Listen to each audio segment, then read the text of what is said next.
Happy week 5 B cohort. This video is for you because I will not see you in class on Zoom until Thursday and Friday, so I just wanted to walk through some things with you.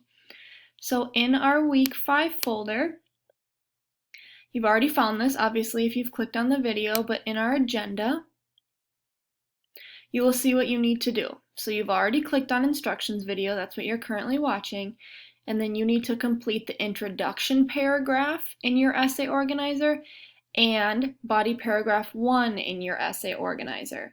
We will, if you scroll down, we will go over, where are we? Right here.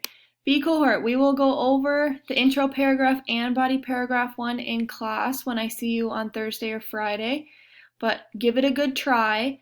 And then if you need to fix things up, you can. So let's just quickly go over that introduction and body paragraph 1.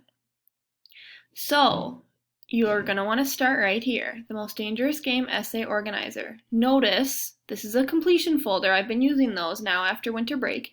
You must make a submission. You will not submit your essay organizer or the essay document where you type your actual essay. You will not submit them until week 6, so next week.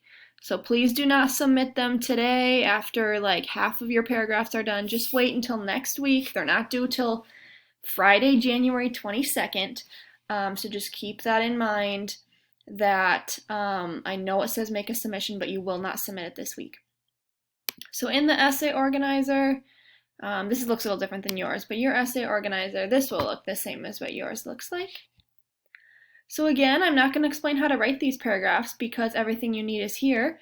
Remember, there are videos here so you can step by step go through. So today you should watch the introduction paragraph video, which is also linked here again, and then you should write your context in your thesis, your introduction paragraph, and then you're going to try your best to write body paragraph 1. So this is all about your character's view of himself.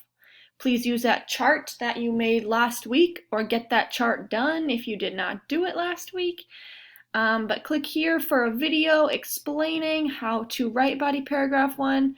I also made a presentation for the body paragraphs on this essay, just trying to find more ways to support you during virtual school. So click through this presentation. We will go through it in class Thursday or Friday, but there are some examples. So again, all you got to do is introduction and body paragraph 1 in your essay organizer. Your essay document is here. That's totally optional if you want to start copying and pasting over, but just finish your first body paragraph and your introduction paragraph in your essay organizer, just like it says here in your agenda. So I will see you on Thursday or Friday at your Zoom class. Please send me questions via email or Schoology message if you need any support before then.